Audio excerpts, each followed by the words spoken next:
감사합니다. 안녕하십니까? 네, 감사합니다. 오늘 나왔습니다.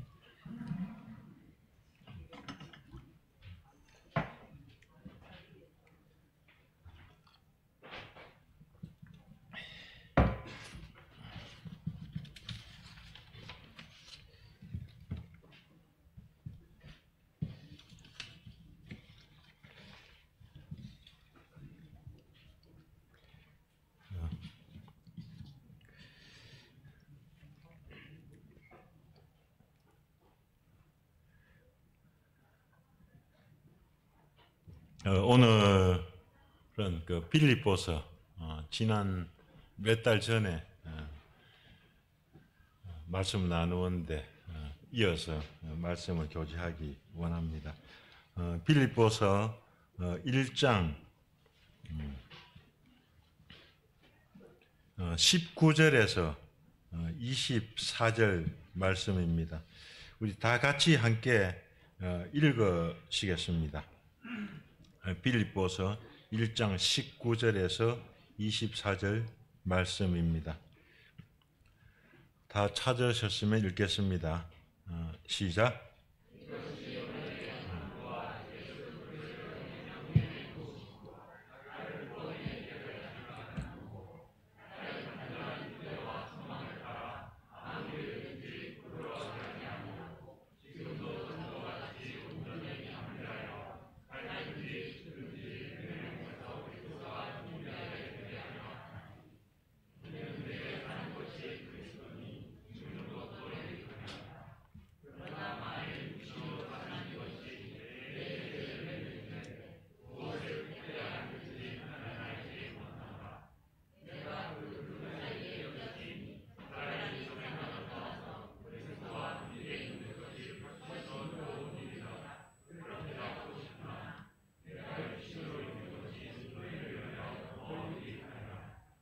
예, 아멘.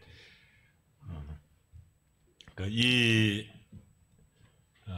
편지를 쓸 때 상황하고 오늘날 우리가 사는 상황하고는 많이 다릅니다.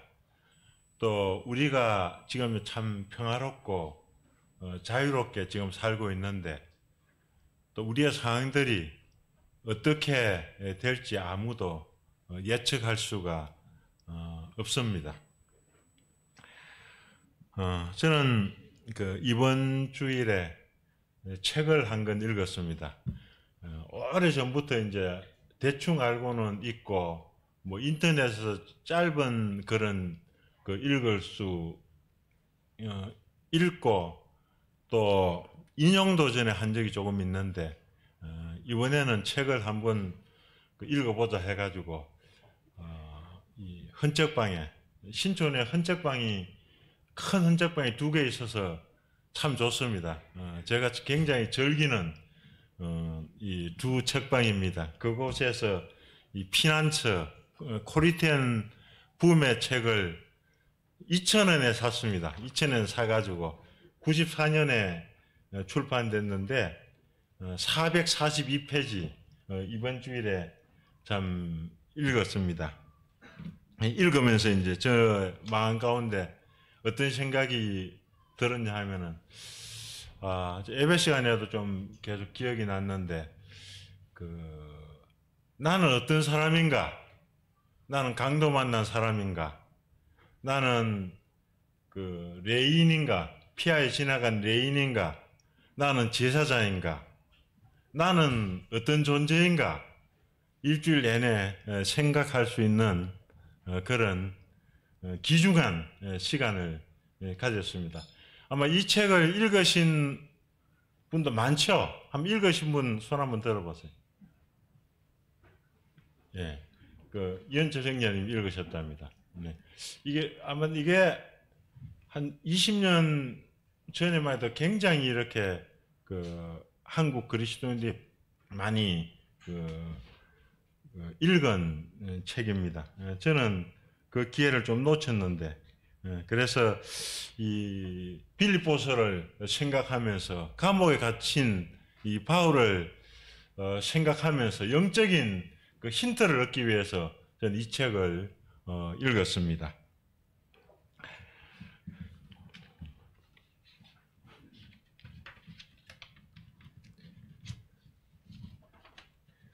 시간이 허락되는 대로 또 이번에 아니면 또 다음 기회에 제가 이 말씀을 참 이 책을 읽고 또 은혜를 받은 그 말씀들을 나눌 수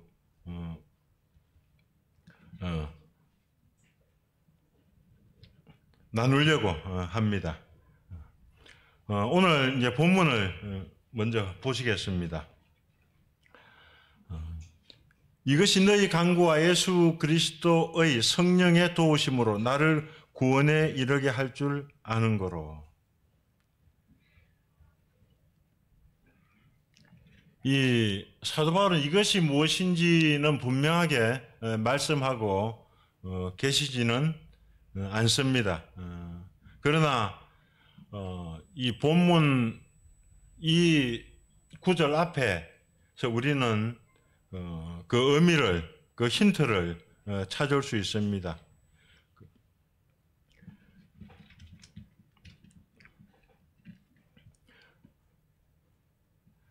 앞에 16절에 보면은 이들은 내가 복음을 변증하기 위하여 세우심을 받은 줄 알고 사랑으로 하나라고 말씀합니다.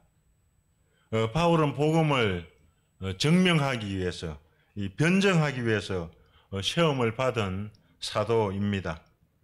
바울은 이 직분을 이루다가 빌립보 감옥에 갇히기도 하고 또 가이사랴 감옥에 갇히기도 하고 로마 감옥에 갇히기도 했습니다.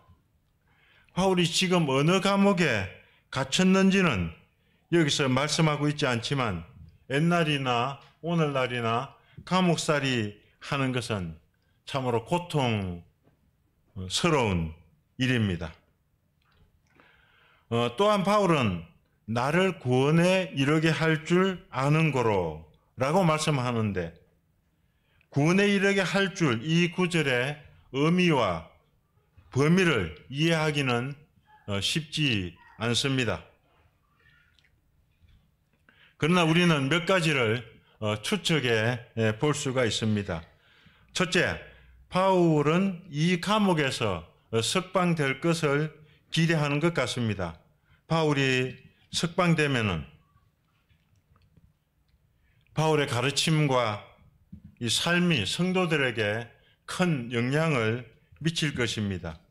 히브리서 10장 24절로 25절에 보면은 서로 돌아보아 사랑과 선행을 격려하며 모이기를 패하는 어떤 사람들의 습관과 같이 하지 말고 오직 권하여 그 날이 가까움을 볼수록 더욱 그리하자. 우리가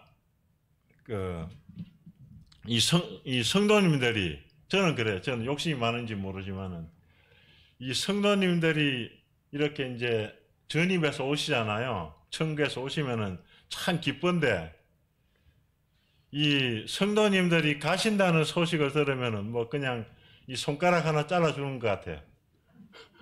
하여튼 그 욕심인지 뭔지 모르겠는데 그만큼 그 우리의 그 지체 가운데 또 한 분이 또 다른 교회로 이렇게 청교를 갈 때 참 마음이 서운하기도 하고 아쉽기도 하고 참 그렇습니다. 그러니까 그 필리포 성도들의 마음도 그렇겠죠. 참 그 계속 편지로 주고받고 또 그 우리 필리포 교회도 세우시고 계속해서 참 양육하고 경계하고 훈계하고 격려하고 했던 그분이 감옥에 갇혔으니까 뭐 감옥도 요즘에 한국 감옥이야 뭐 편지 쓰면 일주일 만에 편지 보내고 2주일만 되면 답장도 받을 수 있는데 여기는 뭐 그러지 않죠. 2000년 전이니까 인편으로 이제 또 보낼 수 오직 인편으로만 보낼 수가 있습니다. 근데 서로 돌아보아 사랑과 선행을 격려하며 또 모이기를 피하는 어떤 사람들의 습관같이 하지 말고 오직 권하여 그 날이 가까움을 볼수록 더욱 그리 하자. 오직 권하여 서로서로 이 권해서 서로서로 이제 지금까지 세워졌는데 히브리서를 쓴 그 기자도 그렇죠. 그래서 참 이 흩어진 그 나그네 또 각 그 곳에 있는 지역교회 성도들에게 서로 돌아보아 사랑과 선행을 격려하고 또 권하여 그날이 가까워 볼수록 우리 영차 우리 힘을 내서 주님 오시는 그날까지 점도 없이 흠도 없이 우리를 지켜내자. 그는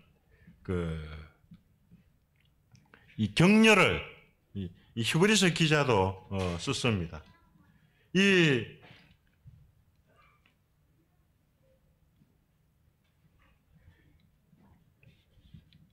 이런 격려가 빌립보 성도들에게도 필요하고 또 사도 바울에게도 필요했을 것입니다. 둘째, 바울은 가이사랴 필리포와 예루살렘에서도 벨릭스 총독과 베스도 총독과 아그리파 왕 앞에서도 이 그리스도를 증거했습니다. 참 우리는 그 높은 사람들을 만날 기회가 없죠. 제가 제일 높은 간 공소에 있는 제일 높은 사람을 만나기는 전에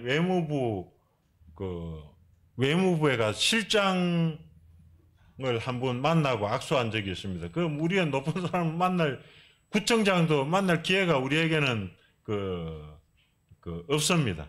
제가 옛날에 대통령 되기 전에 어떤 분이 대통령 된 분이 그분하고 아침 조찬 기도회 가서 그때 악수를 한 번 한 적이 있는 것 같아요. 그게 아마 그때 대통령 되기 전에.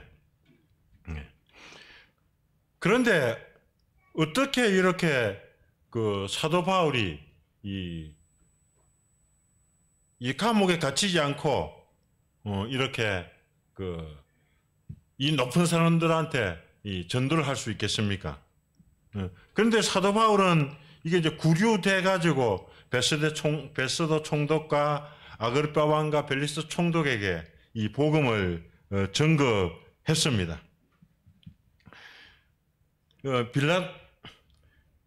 빌라도가 유대인의 환심을 사기 위해서 죄 없으신 예수님을 십자가에 못 박았던 것처럼 총독들은 여전히 유대인들의 환심을 사기 위해 바울을 석방하지 않고 구류해 두었다가 결국 로마 황제에게 재판을 받도록 보냅니다. 사도행전 26장 16절로 18절을 제가 읽겠습니다. 시간 사정상. 일어나 너의 발로 서라. 내가 내게 나타난 것은 곧 내가 나를 본 일과 장차 내가 내게 나타날 일에 너로 종과 정인을 삼으려 함이니 이스라엘과 이방인들에게서 내가 너를 구원하여 그들에게 보내어 그 눈을 뜨게 하여 어둠에서 빛으로 사탄의 권세에서 하나님께로 돌아오게 하고 제사함과 나를 믿어 거룩하게 된 무리 가운데서 기업을 얻게 하리라.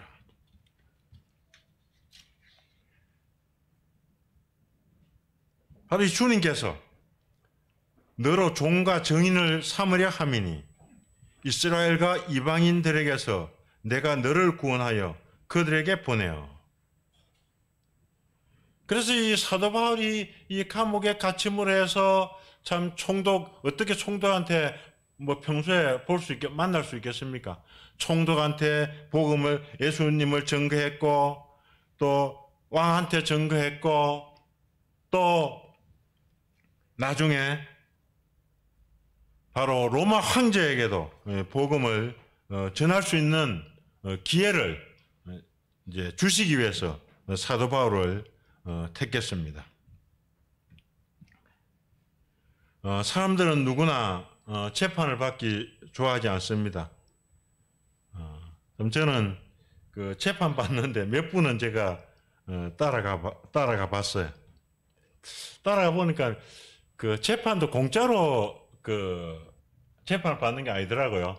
돈을 얼마 내는지는 모르겠어요. 내가 그 원고 피고한테 그 얼마 돈 냈냐고 이제 이렇게 물어볼 수는 없어요. 이제 변호사비가 들고 또 재판 받는데 돈이 필요해요. 그 법원에 또 돈을 내야 돼. 그 뭐 공짜로 안 받아. 그래서 이 검찰이나 법원에 이런 판사들이나 검사들이 먹고 사는 게 그 재판 비용 받아서 먹고 사는 것 같아. 월급 받는 것 같더라고요. 저는 전에 그거 몰랐거든요. 그래서 제가 재판하는데 몇 번 따라가 보니까 그렇더라고요.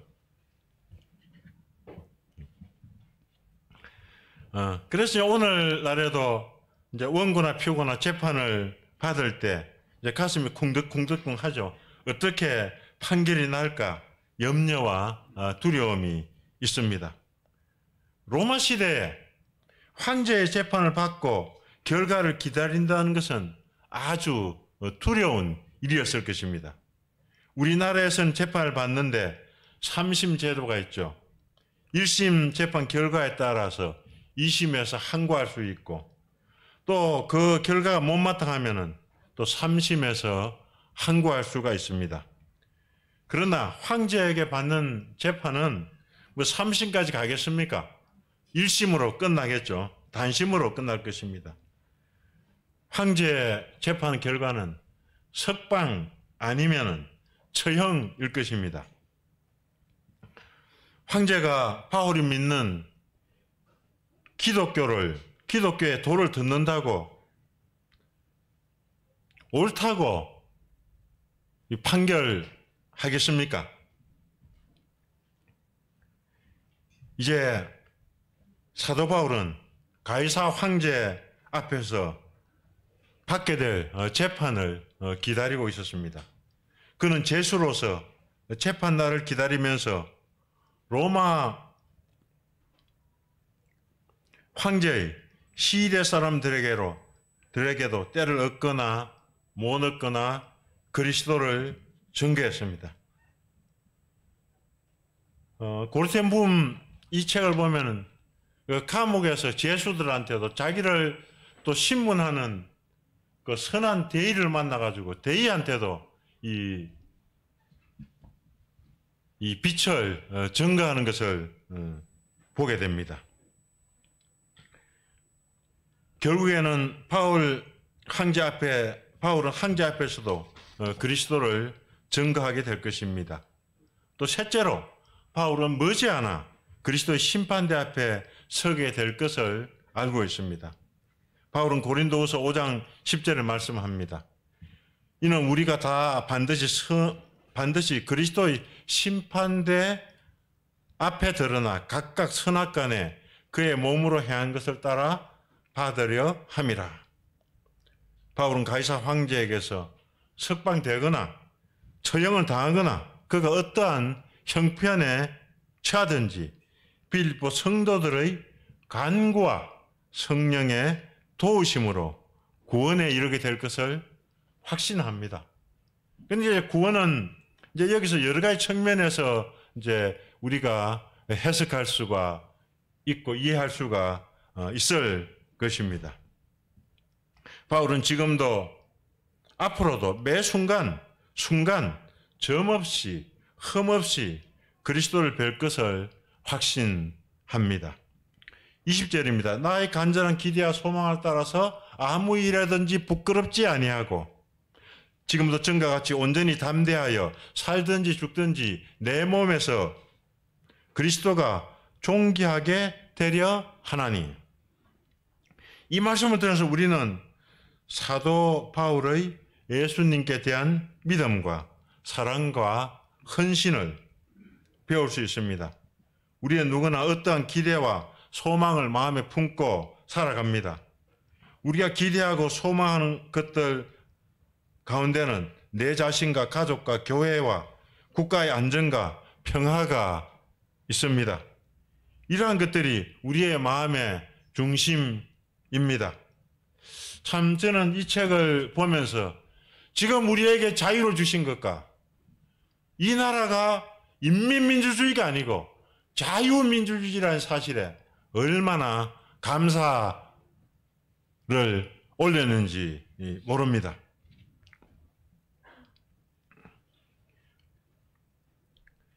요한 3서 2절에 보면 요한은 사랑하는 가룟를 위해서 간구합니다.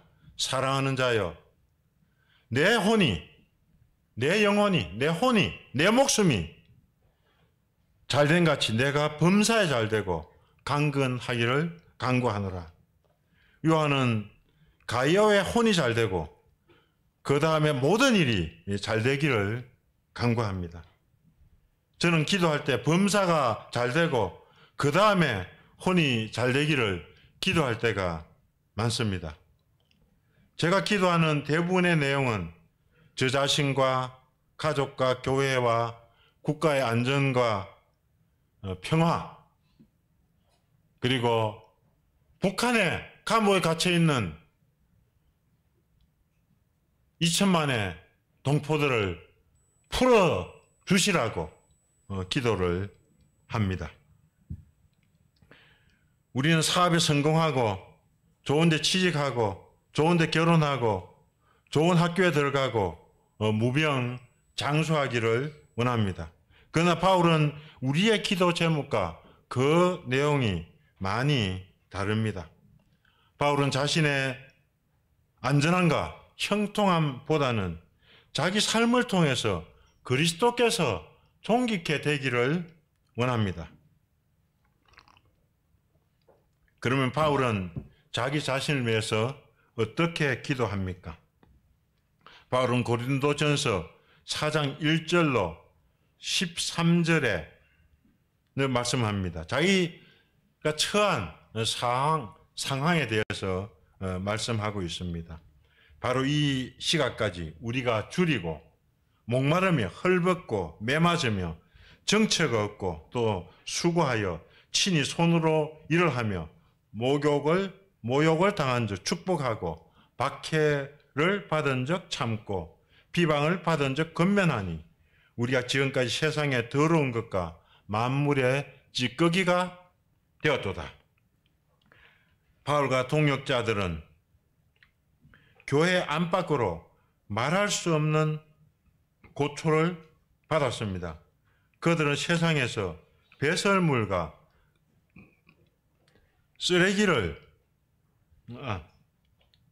배설물과 쓰레기가 되었습니다. 우리는 배설물과 쓰레기를 더 부패하기 전에 버립니다. 저희는 아파트에 살기 때문에 이제 쓰레기를 버리러 갈 때 혹시나 이 사람을 만날까봐 사람 안 만났으면 좋겠다. 특히 다른 쓰레기보다도 이제 음식물 쓰레기나 또 저희가 이제 애들 손자들을 보니까 또 손자들 배설물이나 이런 것들이 이제 또 뭐 금방 안 버리고 또 모았다 버리니까 냄새 나잖아요. 가끔 가다가 이제 어떨 때는 엘리베이터 안에 냄새가 날 때가 많잖아요. 다른 분이 이제 쓰레기를 버렸구나. 이분 이 쓰레기를 갖다가 오랫동안 안 버리고 모아다 보니까 이렇게 엘리베이터는 뭐 냄새도 안 빠져나가고 계속 사람이 들락날락 이제 문을 열고 닫아야 이제 한참 후에 이제 빠져나가잖아요. 그래서 이제 우리는 배설물이 덜 부패했을 때 이제 버립니다. 바울은 세상 사람들로부터 배설물과 쓰레기처럼 이 버림을 당했습니다. 바울은 고난을 당하면 당할수록 원망하거나 낙심하지 않고 그에게 나타난 그리스도의 영광을 봅니다. 바울의 기도 제목을 살펴보겠습니다. 첫째로 나의 간절한 기대와 소망을 따라. 사도 바울에게는 간절한 기대와 소망이 있습니다. 바울은 마음에 분명한 목적과 방향을 가지고 있습니다. 간절한 기대. 이 간절한 기대는 어떤 뜻이 있냐면 희미한 것을 더 자세히 보고 머리를 쭉 내미는 이제 뭐 조금이라도 가까우면 더 잘 보이잖아요. 머리를 쭉 뻗어서 바라보다. 또 걱정스럽게 바라보다. 간절히 바라다라는 의미를 가지고 있습니다. 로마서 8장 18절로 19절 21절에는 생각하건대 현재의 고난은 장차 우리에게 나타날 영광과 옛날 계획은 좋게 비교할 수 없다. 좋기가 저는 참 좋은 것 같아요. 그런데 이제 실제 원문에는 좋기란 말은 없는데 그 의미상 이제 좋기 이렇게 번역했는데 이 개정에서는 이제 그걸 뺐어요. 그래서 지금 뭐가 좀 빠진 것 같이 좀 그렇습니다. 영광과 비교할 수 없도다. 피조물이 고대하는 바는 하나님의 아들들이 나타나는 것이니 그 바라는 것은 피조물도 썩어짐의 종로로 산 데서 해방되어 하나님의 자녀들의 영광의 자유에 이르는 것이라. 이 자유라는 거 참 이게 얼마나 좋은지 모르죠. 자유에는 이게 이제 뭐 여러 가지 자유가 있죠. 우리가 이렇게 자유롭게 예배드리고 말씀을 전할 수 있는 자유도 있고 우리 내면의 영적인 이 자유도 있죠. 하여튼 자유는 좋아요. 자유는 하나님이 주신 최고의 선물 가운데 하나가 자유예요. 우리는 정치적으로나 영적으로나 이 자유를 우리는 지켜야 돼요. 잊어버리면 안 돼요. 뺏기면 안 돼요. 바울의 기도 가운데 두 번째 부분은 아무 일에든지 부끄럽지 아니하고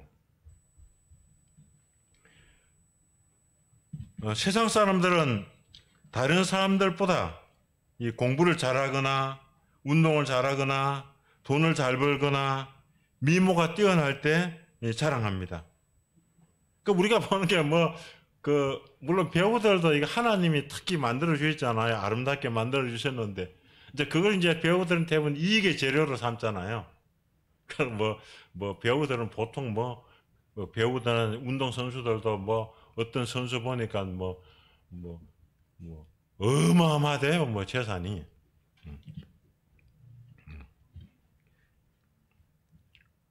그러나 우리가 공부를 못하거나 운동을 못하거나 제가 운동을 참 못해요.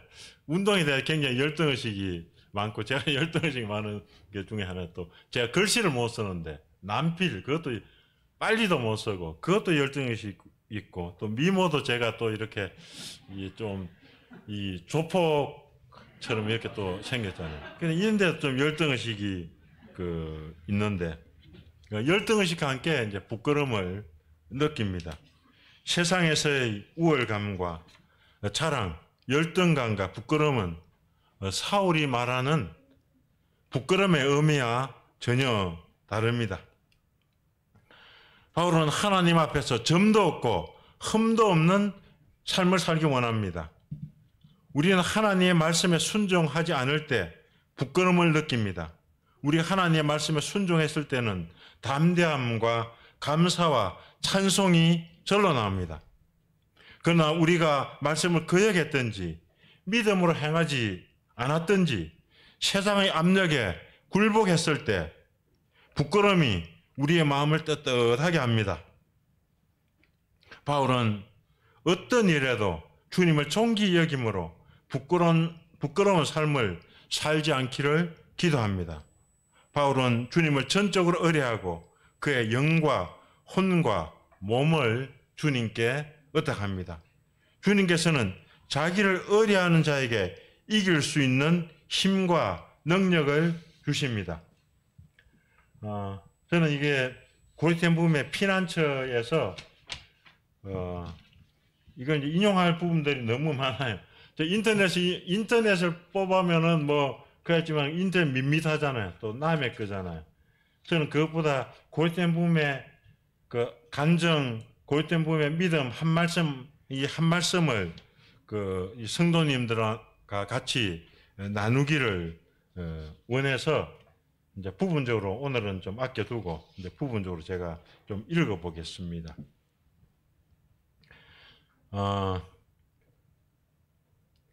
1940년 5월 10일에 네덜란드가 독일에게 전쟁에 패해서 함락했습니다. 됩니다. 그리고 1944년 2월 28일에 이 고리텐붐 거의 온 식구들이 다 체포됩니다. 그리고 이제 아버지는 그 체포된 지 열흘 후에 옥사, 이 순교를 하게 되고, 또 언니도 옥사 순교를 하게 됩니다. 이제 고리텐붐은 약 90살까지 사셨어요. 1892년에 태어나서 1983년까지 사셨어요. 1943년 이제 그 40년에 독일이 이제 침공을 했는데, 이제 그때부터 점점 이제 쪼여 갔습니다. 또 특별히 유대인들 이제 육각형 별을 가슴에 달고 이렇게 주더 유대인이라는 표를, 노란 표를 이제 달아 줬습니다. 1943년 6월 1일 통금 1시간 반 전이었다. 나는 작업실 벤치에 앉아 이런 일을 생각하며 매우 조급해 있었다. 6명이 아직 남아있으며 7시 이전에 마무리 지어야 할 일이 잔뜩 밀려 있었다. 이제 고리텐붐하고 아버지하고 언니는 시계 고치고 제작도 하고, 아버지는 네덜란드 최고의 그 시계 기술자입니다. 오늘이 6월 첫날이기 때문에 이제 일감이 많이 밀렸죠. 일감이 밀려 통행금지 시간까지 해야, 통행금지가 되면 그 사람들이 시계를 못 찾아가니까 이제 그 전에 일을 해놔야 된다, 그런 말이죠. 오늘이 6월 첫날이기 때문에 프레더 콘스트라도 식량 배급표를 가지고 우리 집에 찾아올 것이다. 1년 전에 식량 배급표 100장이 너무 지나친 요구였나 생각했는데 지금 우리의 필요량을 생각해보면 절대량이 오히려 부족했다. 쭉 넘어가서 언제까지 이렇게 기이한 보호책을 써야 하나, 좀 더 나은 방법은 없을까? 이제 식량 배급포를 진짜 지하 활동을 하는 사람들을 통해 식량 배급포를 훔쳐가지고, 이 그리스도인들이죠. 그리스도 훔쳐가지고 이제 100장을 이제 조금 쓰는 거예요. 그때 연문이 열리면 나는 생각에서 헤어났다. 베치와 내가 거의 동시에 문을 나갔다. 베치는 이제 참 아름다운 경건한 언니예요. 같이 이제 감옥에 있다가 나중에 했습니다. 복도에는 유대계 부인이 팔에 담요를 싼 아기를 안고 있었다. 그 뒤에는 산부인과 인턴이 서 있었다. 그는 아기가 빨리 나왔다고 복도에서 말했다. 그게 이제 좀 조사를 했죠. 아이가 산모를 병원에 허가기를 초과해 두었는데 갈 곳이 없어 이리로 왔다는 것이다. 이제 소문이, 이 가정에 오면 유대인들을 보호해 준다는 소문이 자자하게 들렸어요. 이분들은 그 이전에도 고아들을 8명 자기 먹이며 입히며 이렇게 이제 결혼도 시킨 그런 참 경건하고 아름다운 가정이었습니다. 길을 초과해 두었는데 갈 곳이 없어서 이리로 왔다는 것이다. 베치가 손을 벌려 아이를 받아 안는 순간 프레더 콘스트라가 문을 열고 들어왔다. 그는 복도에 사람들이 서 있는, 같이 이제 지하 일을 하는 그런 분입니다. 모습을 보고 주춤하더니 벽에 붙은 계량기를 보면 이제 계량기 척제하는 사람으로 이제 가장을 한 사람이죠. 젊은 의사는 프레드가 진짜 계량기 개수인 줄 알고 얼굴이 겉에 입은 의사복처럼 하얗게 질려버렸다. 나는 프레드와 의사 두 사람을 소개시켜주고 싶었지만 모르고 있는 것 같아 서로의 안전을 위해서 더욱 현명한 처사라고 생각하고 그대로 참고 있었다. 놀란 의사는 인사를 한둥마한둥 하고 뛰어나갔다. 베치가 낳은 아이와 산모를 데리고 식당에 들어가며 프레드가 작업할 수 있도록 문을 닫아 주었다. 베치는 소뼈를 푹 삶아 국물을 한 그릇 가득 담았다. 어린 아이는 가늘고 약한 목소리로 울기 시작했다. 나는 산모가 그 서퍼를 먹고 있는 동안 아이를 얼려며 흔들러 주었다.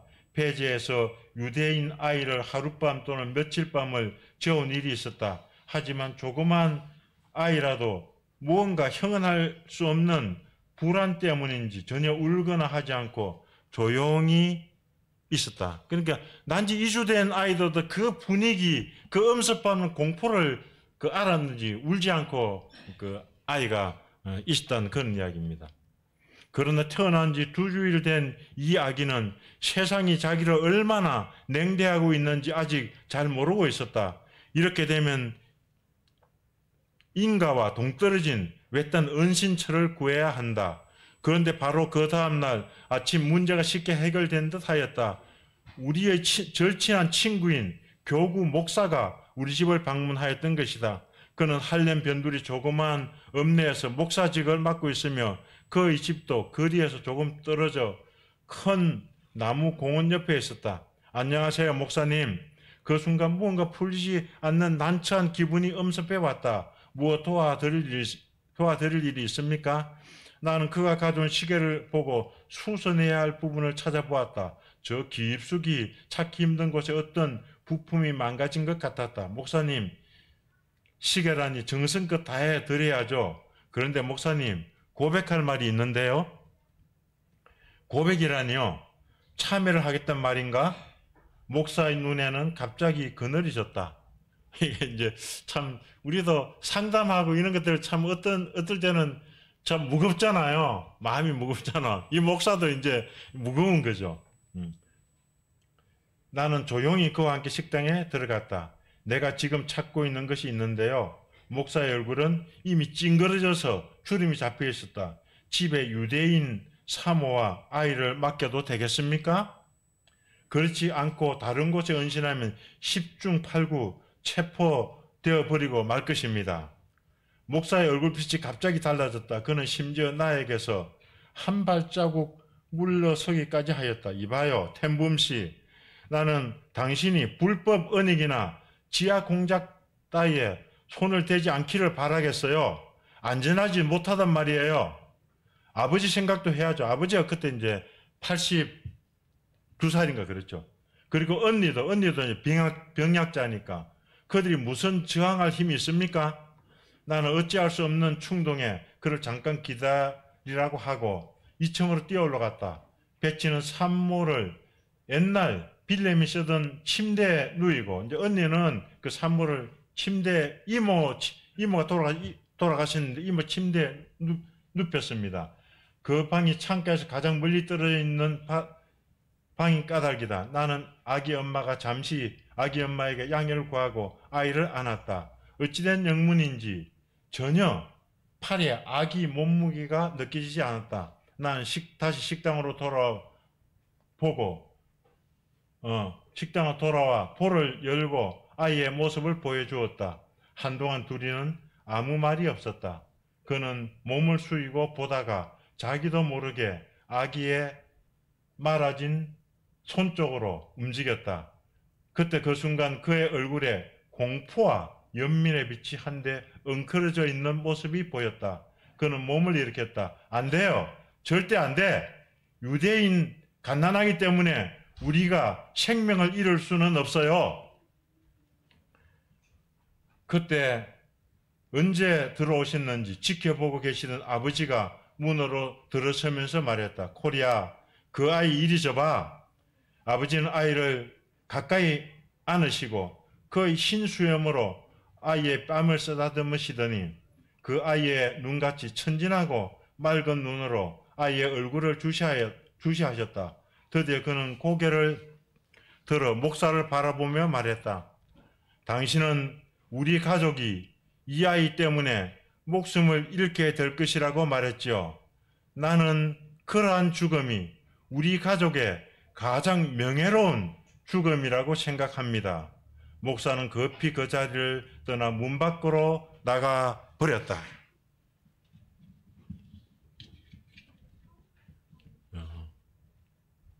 이 가정은 선한 이 사마리아인이었습니다. 이분들은 8명의 유대인을 자기 집에 숨겨주고 그 식량 배급포 그것도 지하 당원하고 연결해가지고 그거 가로채 가지고 그 먹이고 하다가 결국 강제노동 수용소로 잡혀 갔습니다. 사도 바울이 말하는 것은 참 흠없이 점없이 이 주님 앞에 서는 것이 구원일 것입니다. 세 번째 부분은 지금도 전과 같이 온전히 담대하여 우리는 운전할 때 잠시라도 딴 눈을 팔지 않습니다. 목적지에 도착할 때까지 집중해서 운전을 하면 결과적으로 사고 없이 목적지에 도착합니다. 이와 같이 바울은 예수님을 제쳐두고 자기 일을 위해서 곁길로 가지 않았습니다. 그는 다른 데 한눈을 팔지 않고 오직 그리스도를 표대로 삼았습니다. 그는 늘 그리스도와 동행했습니다. 이 가족도 보니까 평소에 아버지와 그 언니와 오빠, 언니들과 이 사남매들이라고 다 평소에 그리스도와 동행했던 것을 이 책에서 볼 수 있었습니다. 우리는 그리스도와 함께 있으면 부끄럽고 흠도 없고 점도 없고 거룩합니다. 지금도 전과 같이 온전히 담대하여, 이 담대하단 말은 본래 두 낱말이 합성어입니다. 하나는 모든, 그리고 이제 또 다른 한 말씀은 연설, 말, 그 모든 말, 이게 이제 합쳐가지고 담대하다는 말이 되었습니다. 이 낱말은 그러면 이 낱말의 이제 뜻은 뭐냐면 자유롭게, 솔직하게, 분명하게, 꾸밈없이 담대하게 의미를 가지고 있습니다. 바울은 감추거나 머뭇거리거나 주저하거나 왜곡하거나 제한을 받지 않고 담대했습니다. 제 마음 가운데 참 담대하지 못한 부분들은 제가 지은 죄도 그렇고 제가 가지고 있는 소유도 그렇고 제가 가지고 있는 생각도 그렇고 저는 참 이 악한 자입니다. 한편으로 이제 감사한 것은 이 강단에 또 서게 될 때는 이 악한 생각들이 쫓겨 나갑니다. 넷째 부분은 살든지 죽든지 내 몸에서 그리스도가 존귀하게 되려 하나니, 우리 그리스도인들은 담대하게, 단순하게, 자유롭게, 선명하게 살지 못하는 이유는 두려워하기 때문입니다. 우리는 목숨을 두려워합니다. 우리는 욕먹는 것을 두려워합니다. 우리는 오해받는 것을 두려워합니다. 우리는 다른 사람에게 상처를 줄까봐 끊고 맺는 말을 잘못합니다. 저는 우리 가정에서도 제 아내 눈치 볼 때도 있고 아내도 제 눈치를 볼 때도 있는 것 같아요. 제가 이제 이 메시지 전하다가 어떻게 좀 곁길로 가잖아요. 그러면 이제 이 아내가 차 타고 갈 때 이제 제가 잘못한 거 알거든요. 아는데 차 타고 갈 때 말할까 봐서 이제 가슴이 조마조마한데 그걸 며칠 후에 이제 말해요. 며칠 후에 제가 이제 좀 마음이 가라앉으면 이 말을 하거든요. 교회에서도 자기의 순전한 마음을 잘 표현하지 못합니다. 또한 직장 상사에게도 부하 직원에게도 우리의 속마음을 표현하지 못할 때가 많습니다. 성도 간에도 마음속에 있는 말을 솔직하게 표현하지 못합니다. 그 이유 중에 하나는 그가 내 말을 들어줄까? 그가 혹시 내 말로 인하여 상처를 받지 않을까? 그가 나를 정죄하지는 않을까? 저도 참 사람들의 눈치를 많이 봅니다. 눈치 보는 이유가 상대방이 제 마음을 이해해 줄 수 없다고 생각하기 때문입니다. 실제 이제 성도님들 가운데서도 그냥 항상 동문서답 그런 분들이 좀 계시더라고요. 또 무서운 분들이 계셔. 그래가지고 이 마음을, 참 속에 있는 마음을, 성경 공부를 같이 하면서 속에 있는 마음을 못 드러놓는 거예요. 그러나 바울은 늘 솔직합니다. 바울은 사람을 두려워하지 않습니다. 바울은 마음속 감추어둔 것이 없습니다. 찔리는 것이 없습니다. 마음에 캥기는 것이 아무것도 없었습니다. 바울은 로마 원로원이나 황제 앞에서도 담대합니다. 그는 세상에 아무도 두려워하지 않습니다. 그가 단순하고 담대할 수 있던 이유는 살든지 죽든지 자기 목숨을 두려워하지 않기 때문입니다. 오직 그의 영과 혼과 몸의 존재 이유는 그리스도를 존귀케 하는 것입니다. 주님은 이 단순한 마음을 존귀 여기십니다. 요한복음 3장 20절에 침례 요한은 그리스도를 증거합니다. 그는 흥하야 하겠고 나는 쉬어야 하리라. 예루살렘에 있는 유대인들은 침례 요한이 그리스도이거나 엘리야거나 그 선지자라고 생각했습니다. 그러나 침례 요한은 자신이 누구인지 알았습니다. 나는 선지자 이사야의 말과 같이 광야에서 외치는 자의 소리로라. 너희가 알지 못하는 한 사람이 있었으니 곧 내 뒤에 오시는 그이라. 나는 그의 신발끈 풀기도 감당치 못하겠노라. 고대 이스라엘에서는 주인이 손님들을 초대하면 하인들은 손님들의 신발끈을 풀어주고 발을 씻겨주는 전례가 있다고 합니다. 침례 요한은 예수님 앞에서 자신은 신발끈을 풀어주는 하인만 또 못한 사람임을 알았습니다. 우리는 누구든지 흥하기 원합니다. 우리는 학교에서 좋은 성적을 얻어서 좋은 상급학교에 가기 원합니다. 직장에서도 실적도 좋고 윗사람에게 은혜를 입어 높은 지위에 오르기 원합니다. 하나님께서는 당신들의 백성이 생육하고 번성하는 것을 기뻐하십니다. 그러나 우리에게는 항상 잘되고 평안하고 기쁘고 즐거운 날만 있는 것이 아닙니다. 바로 이 고립된 부모, 그 가정의 경건한 삶을 통해서 하나님께서는 이들에게 고난과 더불어 이 하나님의 영광을 나타낼 수 있는 기회를 주셨습니다. 사도 바울은 환난과 핍박 없이 안정된 삶을 살아갈 수가 있었습니다. 사도행전 20장 21절로 22절에 사도 바울은 밀레도에서 에베소 교회의 장로들을 초청하여 그들에게 자신의 신앙을 증거합니다. 유대인과 헬라인들에게 하나님께 대한 회개와 우리 주 예수 그리스도에 대한 믿음을 증거한 것이라. 보라, 이제 나는 심령의 매임을 받아 예루살렘으로 가는데 거기서 무슨 일을 만날는지 알지 못하노라. 이제 나는 성령에 의하여서 성령으로 매임을 받아. 바울은 육신해져서 육신대로 사는 것이 아니라 성령님의 인도하심을 따라서 예루살렘으로 갑니다. 바울은 예루살렘에서 굴이 되었고 가이사에게 재판받기를 호소함으로 로마로 호송되어 갔습니다. 바울의 감옥 생활도 이제 막바지에 이르는 것 같습니다. 이제 얼마 후에는 황제의 재판을 받습니다. 21절입니다. 이는 내게 사는 것이 그리스도니 죽는 것도 유익함이라. 우리 보통 사람들에겐 죽음이 두렵습니다. 현재까지는 우리가 예수님을 주님으로 시인했다고 해서 핍박을 당하거나 순교를 당하지는 않습니다. 아직까지는 우리나라의 신앙의 자유와 전도의 자유가 있습니다.